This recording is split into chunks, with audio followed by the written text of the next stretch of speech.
இடம் வலம் நேயர்களுக்கு வணக்கம். இன்றைய நமது சிறப்பு விருந்தினராக மூத்த பத்திரிகையாளர் பிரகாஷம் சுவாமி நம்முடன் இருக்கிறார். வணக்கம் சார். வணக்கம்மா. எப்படி இருக்கீங்க சார்? நல்லா இருக்கேன், தேங்க்யூமா. பாஜக ஆதரவாளர்னு சொல்றதா அதிமுக ஆதரவாளர்னு சொல்றதா அறிமுகப்படுத்துறப்போன்னுட்டுன்னு கொஞ்சம் யோசிச்சேன். அதனால மூத்த பத்திரிகையாளர்னே முடிச்சிடலாம்னு நான் சொல்லிட்டேன். நடுநிலை பத்திரிகையாளர்னு சொல்லிடுங்க. நடுநிலை பத்திரிகையாளர்னு சொல்லிடுங்க. அப்படிங்களா சார்? ஆமா, சரிங்க சார். பத்திரிகையாளர்னாவே நடுநிலை தான் இருக்கணும். ஆனா இப்ப காலங்கள் வேற. ஆனா பத்திரிகைன்னா நடுநிலையா தான் இருக்கிறது. அதான் பத்திரிகையாளரோட அழகு. கண்டிப்பா சார். நம்மளோட பர்சனல் இதை தனியா வச்சுட்டு ஆபீஸ்க்கு என்ன தேவையோ அதை செய்து கொடுத்துடணும், அவ்வளவுதான் சார். Okay sir. இப்போ தமிழகத்துல இருக்கிற இந்த அரசியல் சூழலை நீங்க கவனிச்சுட்டு தான் இருப்பீங்க. ஏன்னா ஆஸ் அ ஜேர்னலிஸ்ட் வந்துட்டு உங்களுக்கு ஒவ்வொரு நூக் அண்ட் கார்னரும் கண்டிப்பா தெரிஞ்சிருக்கும். இப்ப நடக்கிறது வந்துட்டு இந்த 4 முனை போட்டி. அது கிட்டத்தட்ட வந்துட்டு உறுதி ஆயிடுச்சுன்னே வச்சுக்கோங்க. இந்த 4 முனை போட்டி யாருக்கு சாதகமா இருக்கும்னு நினைக்கிறீங்க? ஏன் அது அவங்களுக்கு சாதகமா இருக்கும்னு நினைக்கிறீங்க? தமிழ்நாட்டு வரலாற 1967 இருந்து பார்த்துட்டு வந்தீங்கன்னா, எம்ஜிஆர் ஜெயலலிதா தவிர வேற யாராலையும் அடுத்து பேக் டு பேக் 10 ஆண்டு காலம் ஆட்சியை கொடுக்க முடியல. அவங்க 2 பேர் தான் வந்து தொடர்ந்து செகண்ட் டேர்ம் வந்தாங்க. மீது எல்லாருமே 5 வருஷம், திருப்பி 5 வருஷம் எதிர்கட்சி, 5 வருஷம் ஆளுங்கட்சி. இப்போ வந்து எம்ஜிஆர் ஜெயலலிதா போன்ற ஆளுமைகள்லாம் இல்லை. அதனால அதே மாதிரி கலைஞர் போன்ற ஆளுமையும் இல்லை. அதனால இந்த அடுத்த தேர்தலில் அதிமுக வரத்துக்கு வாய்ப்புகள் மிக அதிகமாக இருப்பதா நான் கருதுகிறேன். ஏனென்றால் மக்கள் மனநிலை மாற்றி மாற்றி தான் போடுவாங்க. 5 வருஷம் இவங்களுக்கு கொடுத்தாச்சு, சரி அடுத்த 5 வருஷம் அவங்களுக்கு கொடுத்து பார்க்கலாமே அவங்க என்ன பண்றாங்க. எடப்பாடியாரோட அரசாங்கம் அந்த 4 ஆண்டு காலம் சலனம் இல்லாம போச்சு. எந்த ப்ராப்ளமும் ஒன்றும் இல்லை. அவர் சொன்ன வார்த்தையை காப்பாற்றினாரு, நிறைவேற்றினாரு. அவரால் முடிஞ்சதை நல்லா பண்ணார். அதனால் அவர் மேலே ஒன்றும் பெரிய குறையோ, அவர் மேலே ஒன்றும் பெரிய ஒரு தவறான நோக்குதலோ புரிதலோ மக்கள்கிட்ட இல்லைன்னு நான் கருதுறதுனால எடப்பாடியார் மறுபடியும் அடுத்த தேர்தலில் முதலமைச்சர் வரதுக்கு வாய்ப்பு இருக்கிறதா நான் கருதுறேன். இது என்னோட தனிப்பட்ட கருத்து. ஓகே ஓகே, அது ரெஜிஸ்டர் பண்ணணும் சார். என்ன தனிப்பட்ட கருத்துன்றதை ரெஜிஸ்டர் பண்ணிடணும். இப்போ நீங்க பாத்தீங்கன்னா ஒரு பக்கம் திமுக தலைவர் ஸ்டாலின் வந்துட்டு ஓரணியில் தமிழ்நாடுன்னுட்டுன்னு ஒரு பிரச்சாரத்தை தொடங்கி இருக்காரு. இன்னொரு பக்கம் வந்துட்டு அதிமுக பொதுச் செயலாளர் எடப்பாடி பழனிசாமி அவர்கள் வந்துட்டு மக்களை காப்போம், தமிழகத்தை மீட்போம் அப்படின்னு ஒரு பிரச்சாரம் செஞ்சுட்டு இருக்காரு. அடுத்த இதுல பாத்தீங்கன்னாக்க தாவேகா தலைவர் விஜய், பாமக தலைவர் அன்புமணி, அது அன்புமணி பாமகன்றத நான் சொல்றேன் நானு, எல்லாருமே வந்துட்டு இந்த பிரச்சாரங்கள் சுற்றுப்பயணங்கள்ல வந்துட்டு ரெடி ஆயிட்டு இருக்காங்க, ஈடுபட இருப்பதா வந்துட்டு சொல்லப்படுது. இந்த பிரச்சாரங்களும் சுற்றுப்பயணங்களும் மக்களிடையே எந்த அளவுக்கு எடுபட வாய்ப்பு இருக்குன்னு நினைக்கிறீங்க? ஏன்னா கூடுற கூட்டம் எல்லாம் ஓட்டாகாதுன்றதுதான் வந்துட்டு ஒரு இது. இப்போ நான் என்ன சொல்ல போனா, இதுக்கு முன்னாடி எல்லாம் வந்துட்டு ஒரு தலைவர் அந்த தொண்டர்கள் எல்லாம் உயிரை கொடுத்து ஓடி வந்து தலைவர் முகத்தை பார்க்கணுன்றதுக்காக வந்தவங்க எல்லாம் உண்டு. பட் ஆனா இன்னைக்கு அப்படி கிடையாது. ஒரு பிரியாணியும் ஒரு குவார்ட்டரும் வாங்கி கொடுத்தாக்கா சீட் ஃபில் ஆயிடும். இப்போ வந்துட்டு இந்த சுற்றுப்பயணங்கள் எல்லாம் வந்துட்டு எந்த அளவுக்கு எடுபட வாய்ப்பு இருக்கு சார்? தேர்தல்னு வந்துட்டா இதுவரை மக்களை பார்க்காதவங்க மக்களை தேடி ஓடிதான் ஆகணும், வேற வழி இல்லையே. கண்டிப்பா சார். மக்களோட தயவு இல்லாம தேர்ந்தெடுக்க முடியாது. ஆகவே மக்களை பார்க்காதவங்க, நான் எல்லா கட்சியுமே மக்களை பார்க்காதவங்கன்னு சொல்லல. மக்களை பார்க்காத அரசியல்வாதிகள் மக்களை தேடி போய் காலில் விழுந்து கையில் விழுந்து உங்களுக்கு கட்டி பிடிச்சி ஃபோட்டோ எடுத்துட்டு இதெல்லாம் நடக்கக்கூடிய வேடிக்கையை 5 ஆண்டு கால தேர்தல் திருவிழாவில் நம்ம ஒரு 40 வருஷம் பார்த்துட்டு வரோம், அது பத்திரிகையாளராக. ஆனால் இதில் என்னன்னா மக்களோட மனநிலை எப்படின்னா, என்னை தேடி வரியா வா, நான் உன்னை தேடி போகும்போது என்னை மகிழ்ச்சியா, நீ ஒரு மனு கொடுக்க வந்தா மதிச்சியா, தூக்கி போட்டல. இதான் வந்து பொதுவா சொல்றேன், ஒரு அரசியல் கட்சி சொல்ல, இல்ல எல்லாருமே. ஆமா, ஒரு மனு கொடுக்க போனேன், இங்க ரோடு சரியில்லை, தண்ணி வரல, கார்பரேஷன்ல வாட்டர் சரியில்லை, பொல்யூஷனா இருக்கு அப்படின்னு ஒரு மனு கொடுக்க போனா அந்த மனு மேல என்ன நடவடிக்கை எடுத்தீங்க? ஒண்ணுமே நடவடிக்கை எடுக்கல. 100 நாள் திட்டத்துல அதை பண்ண இதை பண்ண, இன்னைக்கு ஒண்ணுமே பண்ணல. இப்ப வாங்க, எங்களை தேடி வாங்க, நாங்க உங்களை கேள்வி கேட்கறோம், என்ன பண்ணீங்கன்னு கேட்கறோம். அம்மா, மனநிலை, மக்கள் மனநிலை உங்களை மாதிரி சோசியல் மீடியாவால மாறிட்டு வருது.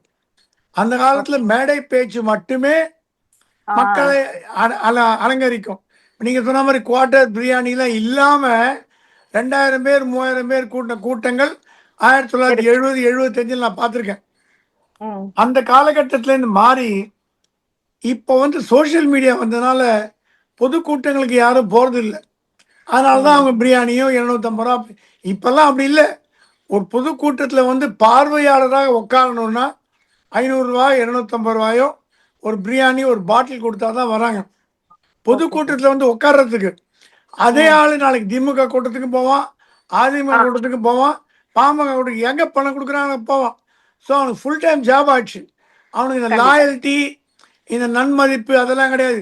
எனக்கு பணம் கொடுக்குறியா, இது எப்படி நான் ஓட்டு கேட்டு வரவங்கிட்ட நல்லா சம்பாரிச்சல்ல 5 வருஷம், எனக்கு என்ன பணம் கொடுக்குற, 5000 கொடு 2000 கொடு வாங்கி போட்டுக்கிற மனநிலையில் தான் மக்கள் இருக்காங்க. ஆனா இன்னொரு பக்கம் பார்த்தீங்கன்னா 40% மக்கள் புதிய வாக்காளர்கள் 18 35 வயதுக்குள்ள உள்ள வாக்காளர்கள். அவங்க நீங்க குவார்டர் கொடுத்து பிரியாணி கொடுத்து பஞ்சு மிட்டாய் கொடுத்து ஏமாற்ற முடியாது. இப்பவே சோழிங்கநல்லூர்ல போய் ஓட்டு கேட்க போனாலே அடிச்சு விரட்டுறாங்க ஜனங்க. யூத் ஐடி பீப்புளெலாம் என் நாட்டுக்கு என்ன பண்ண, எனக்கு என்ன பண்ண, என் மக்களுக்கு என்ன பண்ண, ஓட்டை கேட்க வரீங்க நீங்க, எங்களுக்கு தெரியும் யாரும் ஓட்டு போடுறது போங்க அப்படின்னு விரட்டக்கூடிய மனநிலையில் இளைஞர்கள் வந்துட்டாங்க. இது பெரிய ஒரு நல்ல காரியம் தான் சொல்லலாம். இந்தியாவோட எதிர்காலம் பிரகாசமா இருக்கணும், தமிழ்நாடு எதிர்காலம் பிரகாசமா இருக்கணும்னா பணம் வாங்காம ஓட்டு போடக்கூடிய இளைஞர்கள்.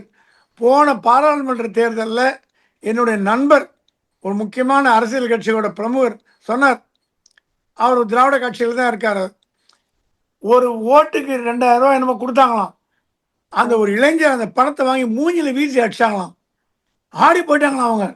ஒரு இந்த மாதிரியா எனக்கா பணம் கொடுக்குற நீ, நான் 2 லட்சம் சம்பாதிக்கிறேன் ஐடியில், ஒரு 2000 நீ வச்சுக்கோ, என் ஓட்டு விற்க நான் தயாரா இல்லை, எனக்கு யாருக்கு போடணும்னு தெரியும், கேட்டல்ல எத்த காலி பண்ணினாங்களாம்.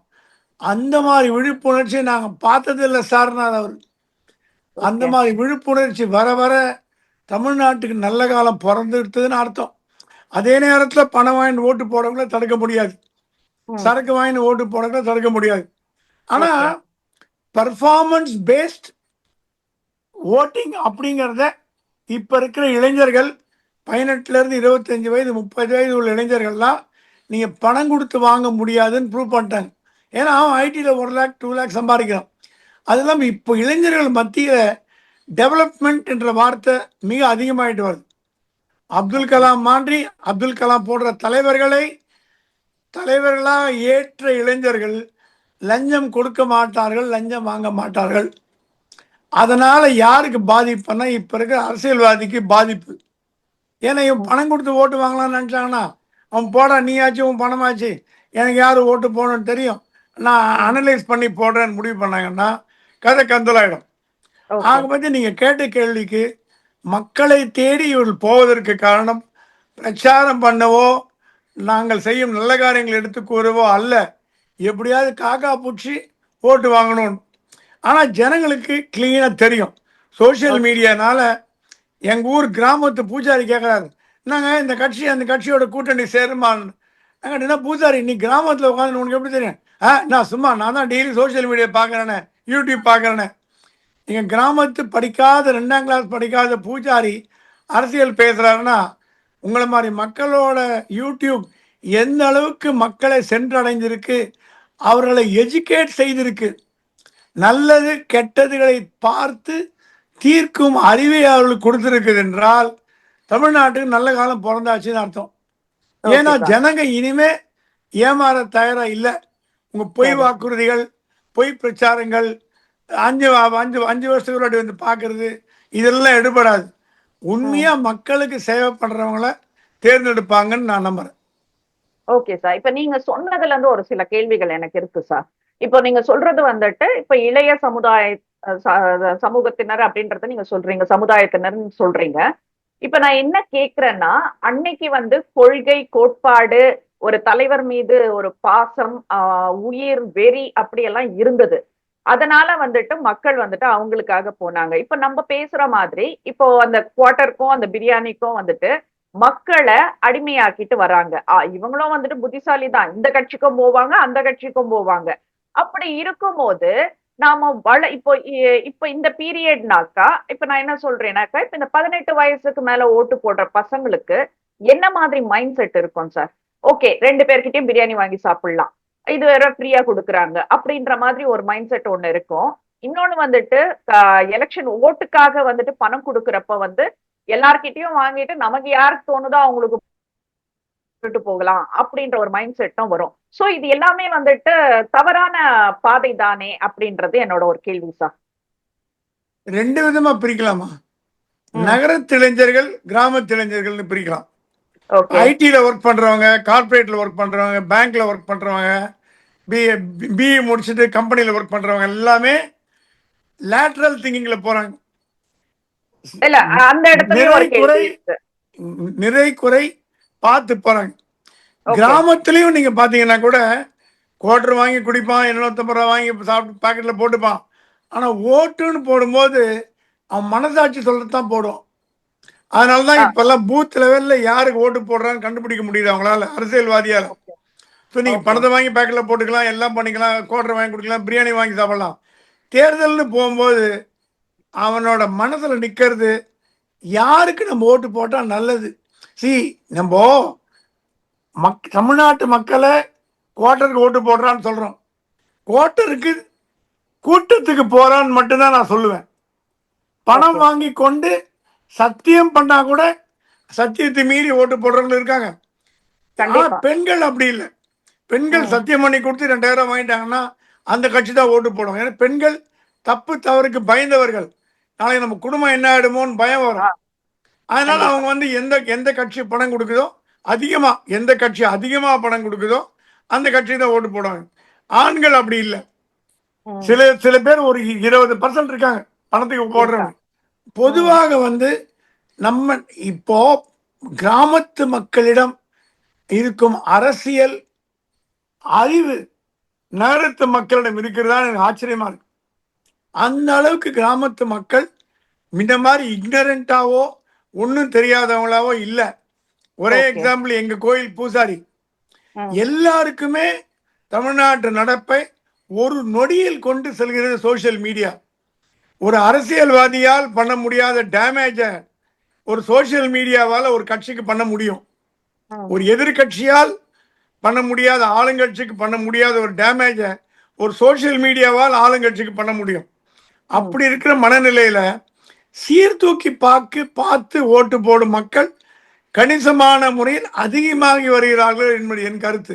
நான் தப்பா இருக்கலாம். நான் பார்த்த வரைக்கும், நான் போய் கேட்ட வரைக்கும் எந்த கட்சிக்கு ஓட்டு போடுவீங்கன்னா நான் ஏன் சார் சொல்லணும்? மை கான்பிடன்ஸ், என்னோட சொந்த விருப்பு. உங்ககிட்ட சொல்லணும்னு அவசியம் கிடையாது. நீ நான் ஊர் முழுக்க போய் சொல்லணும் எந்த கட்சிக்கு ஓட்டு போடுவேன் அப்படின்னு கேட்கும் மனநிலையில் இருக்கிறார்களே தவிர, அதனால்தான் இந்த கருத்து கணிப்புகள்லாம் பொய்யாறதுக்கு காரணமே மக்கள் உண்மையை சொல்றதில்லை. ஏன்னா மக்களோட படிப்பறிவு அதிகமாகிவிட்டது, உலக ஞானமும் அதிகமாகிவிட்டது. their wisdom, their vision has grown. முன்ன இருந்த தமிழ்நாடு இல்ல, 5 வருடங்களுக்கு முன்னாடி இருந்த தமிழ்நாடு இல்ல, போன வருடம் இருந்த தமிழ்நாடு கூட இப்ப இல்ல. ஆண்டுக்கு ஆண்டு மாறிட்டே வருது. அவங்க எந்த அளவுக்கு அவேர்னஸ் அதிகமாயிட்டு வருதோ அந்த அளவு தப்பு பண்ற அரசியல்வாதிகளுக்கு ஆபத்து. இப்போ ஒரு லாக்அப் மரணம் அந்த மாதிரி விஷயங்கள்லாம் பொதுமக்கள் சீரியஸா எடுத்துக்க ஆரம்பிச்சிட்டாங்க. முன்னெல்லாம் என்கவுண்டரை பத்தி எல்லாம் வால்டர் தேவாரம் இருக்கும் போதெல்லாம் என்கவுண்டர்னா யாருக்குமே தெரியாது. ஒரு மேட்டுக்குடி மக்களுக்கு மட்டும்தான் தெரியும். கிராமத்துல என்கவுண்டர்னா என்ன, அது என்ன கவுண்டர்னு கேட்பான், காபி கவுண்டரான்னு கேட்பான். இப்ப அப்படி இல்ல. இந்த இளைஞனோட மரணம் கிராமத்து மக்களிடையே பேச தொடங்கப்பட்டு விட்டது.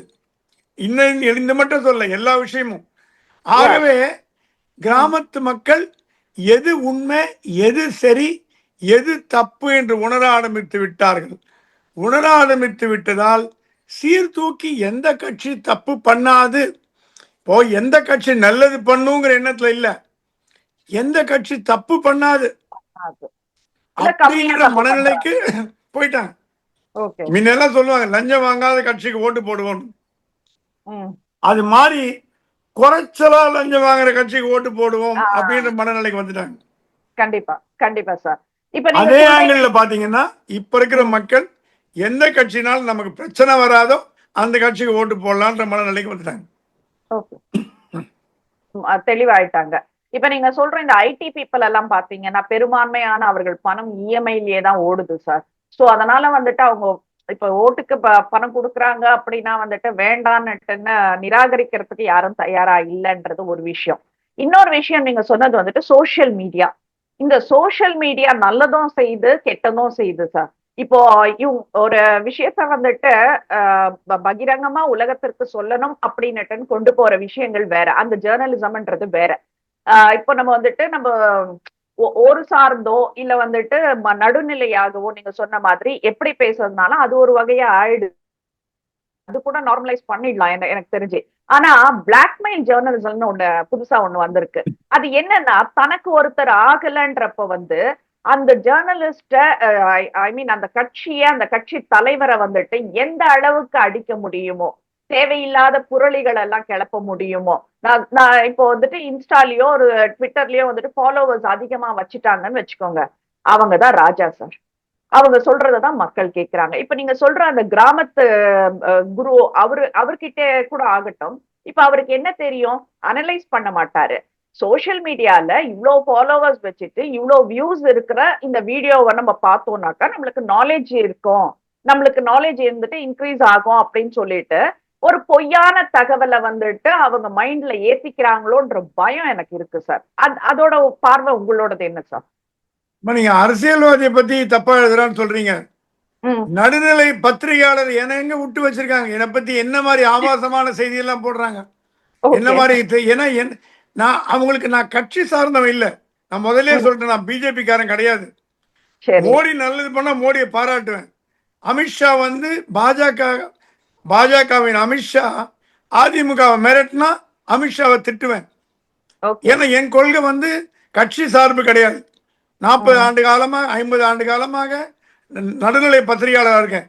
அந்த நடுநிலை பத்திரிகையாளராக இருக்கிறது தப்புன்னு சில ஐடி விங்கு சதி திட்டம் போட்டு என்னை பத்தி தவறுல படுப்புறாங்க. இதனால எனக்கு ஒன்றும் பயம் இல்லை. ஏன்னா இவங்க எழுதுற பவுஷ் எனக்கு தெரியும். இவங்க எழுதுறவங்களோட பேக்ரவுண்ட் எனக்கு தெரியும். அந்த ஐடி விங் காலங்காத்தால எழுந்தவொன்னு என்ன பண்ணுது? 10 மணிக்கு ஆபீஸ்ல இன்னைக்கு யாரை தாக்கலாம், நீ யாரை அட்டாக் பண்ணலாம், நீ யார் மேல பாயலாம், எடு லிஸ்ட் எடு. கிஷோர் சாமி, பிரகாஷ் சாமி, அந்த மாதிரி சாமிகள் அதெல்லாம் சாமிகளை முதல்ல எடுப்பாங்க. எடுத்து போட்டு அட்டாக் பண்ண வேண்டும். இதற்கு வந்து பணமும் கொடுக்கப்படுகிறது. ஆனா இதெல்லாம் ரொம்ப நாளைக்கு எதிர்படாது. மக்கள் கிட்ட நீங்க பொய்ய ரொம்ப நாளைக்கு கொண்டு செல்ல முடியாது. ஒரு 2 நாளைக்கு கொண்டு செல்லலாம், 3 நாளைக்கு கொண்டு செல்லலாம். அவங்க என்ன பண்றாங்க? உங்க சேனலை மட்டும் பார்க்கல. உங்க சேனலை மட்டும் பார்த்தா நீங்க சொன்ன பொய்யை நம்புறதுக்கு அவங்க தகுதியா இருப்பாங்க. மற்ற சேனலையும் பார்க்கறதுனால அவங்களால அலசி ஆராய முடியுது. இவன் பொய் சொல்றான் அவன், ஏன்னா அவனுக்கு பிடிக்கலடா. இப்போ என்னோட பேட்டிகள்லாம் வருது இல்ல, நான் என் பேட்டி கூட பார்க்க மாட்டேன், கமெண்ட்ஸை கவனிப்பேன். கமெண்ட்ஸ்ல வந்து சில பேர் சங்கி புங்கிமா அதெல்லாம் சொல்லுவோம், அதெல்லாம் விட்டுருங்க, அதெல்லாம் நார்மல். சில பேர் அனலைஸ் பண்ணுவாங்க, நீங்க சொன்னது தப்பு, இந்த மாதிரி இல்லை, இந்த மாதிரி நடக்காது, வாய்ப்பு இல்லை, காரணம் அப்படின்னு. எந்த ஊர்னு பாத்தீங்கன்னா அரவங்குறிச்சின்னு இருக்கும். என்னாலே நம்ப முடியல. ஒரு பி லெவல் சி லெவல் சிட்டியில உட்காந்துட்டு அனலைஸ் பண்றாங்கன்னா அப்ப பொலிட்டிக்கல் அவேர்னஸ் அதிகமாயிட்டு வருது. நீங்க சொல்ற இந்த social media terrorism, I call it as terrorism. Social media terrorism அதிகமாயிட்டு வருது. வேண்டாதவங்களை தாக்குன்னு தாக்குறாங்க. ஒருத்தர் கண்டா பிடிக்கலன்னா அவங்க ரொம்ப அதை ஆர்கனைஸ்டா பண்றாங்க. It's an organised crime. ஒரு 10 குழுவா பிரிக்க வேண்டியது. அந்த 10 குழுல 500 மெம்பர் பேக்க வேண்டியது. இந்த 500 பேரும் வெவ்வேறு சோசியல் மீடியா, ஃபேஸ்புக், ட்விட்டர், இன்ஸ்டாகிராம்ல போய் எவ்வளவு தாக்க முடியுமோ ஒரு குறிப்பிட்ட ஆளை தாக்குவாங்க. தாக்கி அவரை டேமேஜ் பண்ணி அவரை எந்த அளவுக்கு கேவலப்படுத்த முடியுமோ அவ்வளவு கேவலப்படுத்தி நம்ம பார்த்துட்டு தான் வரோம். பத்திரிகையாளர் ஒன்றும் இது பத்திரிகையாளர் சுதந்திரம்னு சொல்றதே கிமிக் அப்படின்ற ஒரு வார்த்தையே கிடையாது. நடுநிலை பத்திரிகையாளர்கள் குறைந்து வருகிறார்கள். கட்சி சார்புடைய பத்திரிகையாளர்கள் தான் அதிகம். இப்போ எல்லா அரசியல் கட்சியும் பத்திரிகையாளர் விங் அப்படின்னு ஒன்று வச்சிருக்கு. விவசாய அணி, மாணவர் அணி, பத்திரிகையாளர் அணி. அந்த பத்திரிகையாளர் அணியில் உறுப்பினராக சேர்ந்தாதான் நீங்கள் பொழைச்சிங்க. இல்லைன்னா மற்ற எதிர்கட்சி உங்களை நாசம் பண்ணிடும். அதனால தான் நாங்கள்லாம் மாட்டிட்டு முழிக்கிறோம். ஆனால் இவங்க எழுதுறதுனால பொய் உண்மையாயிட போறது இல்லை. உண்மை என்னைக்குமே வெல்லும். இவங்களுக்கு பயந்துட்டு நம்ம ஓடுவோம் நினைக்கிறாங்க. நம்ம திருப்பி தாக்க ஆரம்பிச்சா வச்சுக்கோங்க, அவங்க ஓடி போயிடுவாங்க. அதனால சோசியல் மீடியானால நல்லது நடக்கிறது, கெட்டது நடக்கிறது. கெட்டது நடக்கிறது. அந்த கெட்டது நல்லது பார்த்து பகுத்தறிந்து பண்ண வேண்டியது நம்ம கையில இருக்கு. நீங்க சொல்றதெல்லாம் புரியுது சார். இப்ப அந்த மாதிரிதான் இப்ப நீங்க சொல்ற பத்திரிகையாளர்கள் வாங்காத அடியானட்டுன்னு அடிச்சேன்னு அடி வாங்கி வாங்கி ரணமா இருக்கிறது தான் நம்ம அப்படின்றத. ஏன்னா 10 வருஷ காலமா கேஸ் போடுறாங்க பத்திரிகையாளர் மீது. மின்னியாவது ஜெயலலிதா பீரியட்ல தமாஷா சொல்லுவாங்க, ஆட்டோ வருவாங்க. ஆட்டோவாது பரவாயில்ல தாங்கிக்கலாம். இப்போ பொய் கேஸ் போட ஆரம்பிச்சிட்டாங்க. பொய் கேஸ் போட்டு 7 வருஷம் 8 வருஷம் இழுக்கடிச்சு அதுல அவங்களுக்கு ஒரு திருப்தி. ஏன்னா ஆட்சியில் இருக்கிறதுனால பொய் வழக்குகள் போடலாம். கமிட்டி டு ப்ரொடெக்ட் ஜேர்னலிஸ்ட் ஒன்று நியூயார்க்ல இருக்குது, சிபிஜேன்னு. அது சொல்லியிருக்கு, உலகத்திலேயே பத்திரிகை சுதந்திரம் நசுக்கப்படும் நாடுகளில் ஒன்று இந்தியான்னு சொல்லியிருக்கு. அது குறிப்பிட்டு தென்னிந்திய மாநிலங்கள்னு சொல்லியிருக்கு. நான் எந்த மாநிலம் சொல்ல தயாரா இல்லை. பத்திரிகையாளர் மீது கட்டவிழ்த்து விடப்படும் அடக்குமுறை அதிகமாயிட்டு வருது. ஏனென்றால் உங்க ஜால்ரா போட்டாதான் பத்திரிகையாளனா இருக்க முடியும். அந்த மாதிரி ஜால்ரா போடுறதுக்கு எல்லாரும் தயங்க மாட்டாங்க. இப்ப இருக்கிறவங்க தயங்குவாங்க. நேற்று வந்த பத்திரிகையாளர்லாம் ஆடி காரும் BMW காரை வாங்க நம்ம பார்த்துட்டு இருக்கோம். அது எப்படி பணம் வருதுன்னு தெரியாது. நாங்கள் 40 வருஷமா வேலை செஞ்சா கூட ஒரு ஃப்ளாட் வாங்க கஷ்டப்படுறோம். அது எங்களுக்கு நைட் நிம்மதியாக தூக்கத்தை கொடுக்குது. அவனை மாதிரி பணத்தை வாங்கிட்டு நம்ம விற்கலை. இவங்க என்ன பண்ணுறாங்க, ப்ரெஸ்ஸை ப்ராஸ்டியூஷன் ஆக்குறாங்க, விற்கிறாங்க, விலைக்கு விற்கிறாங்க. யார் யார் பணம் கொடுக்குறாங்களோ வாங்கிட்டு அவங்களோட எண்ணத்தை கொடுக்குறாங்க. அந்த மாதிரி இல்லாமல் நம்ம நடுநிலைமையாக இருக்கிறதுனால தான் பிரச்சனை வரும். கண்டிப்பாக வரும். அதை எதிர்கொள்ளலைன்னா இந்த தொழிலை விட்டே போயிடணும், வேற வழி கிடையாது. இவங்களுக்கு பயந்து நம்ம ஏன் போனோம், அவங்கள நம்ம அடிச்சு விரட்டுவோம் அப்படிங்கிறத என்னோட கேள்வி. Okay sir. இப்போ நீங்க பாத்தீங்கன்னா நம்ம அரசியலுக்கு வரலாம் சார். அகைன் இப்ப முதல்வர் ஸ்டாலின் அவர் வந்துட்டு ஓரணியில் தமிழ்நாடுன்னு சொல்லி ஒரு பிரச்சாரத்தை முன்னெடுப்பதோட அரசின் பல்வேறு நலத்திட்டங்களை மக்களிடம் கொண்டு சேர்க்க ஒரு தனி அணி உருவாக்கம், அதே மாதிரி உங்களுடன் ஸ்டாலின் அப்படின்ற ஒரு திட்டமும் வந்துட்டு பல்வேறு திட்டங்களுடன் பயணிக்க தொடங்கி இருக்காருன்றத சொல்லணும். இது திமுகவினரிடம் வரவேற்பை பெற்றிருந்தாலும் திமுகவில் இந்த உட்கட்சி பூசல்கள் இருப்பதை பார்க்க முடியுது. உள்ளுக்குள்ளேயே வந்துட்டு அமைச்சர்கள் முன்னிலையில வந்துட்டு மாவட்ட நிர்வாகிகள் எல்லாம் ஒருவரை ஒருவர் தாக்கிக் கொள்வது, விமர்சிப்பது, ரொம்ப ஆபாசமா பேசிக்கிறதெல்லாம் ரொம்ப அதிகமா இருக்கிறத பார்க்க முடியுது. இதெல்லாம் திமுகவுக்கு பாதிப்பை ஏற்படுத்த வாய்ப்பு இருக்கா? ஒரு அரசோட திட்டங்களை மக்களிடம் கொண்டு செல்வதில் தவறில்லை. ஆனா அந்த திட்டங்கள் முறையை செயல்படுத்தணும். திட்டங்களை கொண்டு சென்று இனாகிரேஷன் பண்ணி போட்டோ போஸ்ட் கொடுத்து ரிப்பன் கட் பண்ணா மட்டும் அந்த திட்டம் மக்கள்கிட்ட போய் சேராது. மக்களிடம் கொண்டு போய் சேர்க்கணும். அதே நேரத்தில் ஸ்டாலின் எதுவுமே பண்ணலன்னு நான் சொல்ல மாட்டேன். காலை உணவு திட்டம் எவ்வளோ ஏழை குழந்தைங்களுக்கு பசியாருதுன்னு கேட்டீங்கன்னா அதை நான் வரவேற்கிறேன். அதே நேரத்தில் போலீஸ் அராஜகம் ஜாஸ்தி ஆகிட்டு வருதான்னு அதிகமாகிட்டு வருது. அதை அவர் கண்ட்ரோல் பண்ணும். ஒரு நல்லது நடக்குது, ஒரு கெட்டது நடக்குது. அந்த மாதிரி நான் என்ன சொல்ல வரேன்னா, ஒரு அரசாங்கம் தன் திட்டங்களை மக்களிடம் கொண்டு செல்வதில் தவறில்லை. ஆனால் அந்த திட்டங்கள் உண்மையாக செயல்படுத்தப்படுகிறதா என்பதை கண்காணிப்பும் பொறுப்பும் முதல்வரிடம் இருக்கிறது.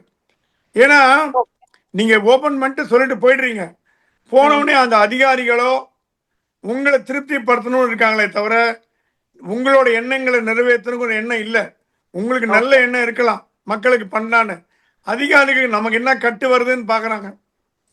அந்த மாதிரி அதிகாரிகளை வச்சுட்டு எப்படி வேலை வாங்க முடியும்?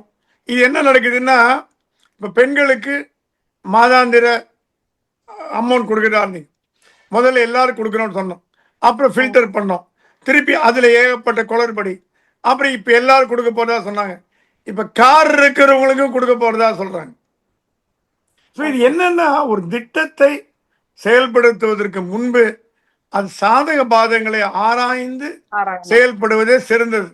எடுத்தோம் கவுத்தோன்னு அனௌன்ஸ் பண்ணிட்டு திருப்பி பேக், நிறைய திட்டங்கள் அந்த மாதிரி அனௌன்ஸ் பண்ணிட்டு பேக் அடிச்சிருக்காங்க. பேக் அடிக்க கூடாது. பேக் அடிக்க கூடாது. அது மக்களிடம் நல்ல அபிப்பிராயத்தை உண்டு பண்ணாது. ஏன்னா நீங்க நீங்க மக்களுக்கு சேவை பண்றேன்னு சொல்றீங்க, மக்களுக்கு நல்ல திட்டங்களை கொண்டு வரேன்னு சொல்றீங்க. ஆனா திட்டங்கள் மக்களிடம் சென்று சேருகிறதா, லாஸ்ட் மைல் கனெக்டிவிட்டி இருக்கிறதான்னு பார்க்க வேண்டிய கடமையும் உங்ககிட்ட இருக்கு. அனௌன்ஸ் பண்ணிட்டு மைக்ல சொல்லிட்டு ரிப்பன் கட் பண்ணிட்டு போனா மட்டும் வேலைக்கு ஆகாது. ஸோ இந்த மாதிரி ஃபாலோ அப் இல்லாதனால தான் பல்வேறு பிரச்சனைகள் ஏற்படுகிறது. அது இல்லாமல் அமைச்சர்கள் ஸ்டாலின் இருக்கிற அளவுக்கு ஆர்வம் காட்டுகிறார்கள் என்று ஆர்வம் காட்டுறதில்லை. அவங்கவுங்க கோஷ்டி பூசல், அவங்க வேலையை பார்த்துக்கிறாங்க, அவங்க மேலே இருக்க கேஸு, அவங்க மேலே இருக்க வழக்கு, ப்ராப்ளம், பிரச்சனை, அவங்களுக்கு அது முக்கியமாக இருக்கவே தவிர மக்கள் பணி, மக்கள் சேவை முக்கியமாக இருக்கிறதா தெரியல. இதை ஸ்டாலின் கண்ட்ரோல் பண்ணாருன்னா கட்சிக்கு நல்லதாக இருக்கும்.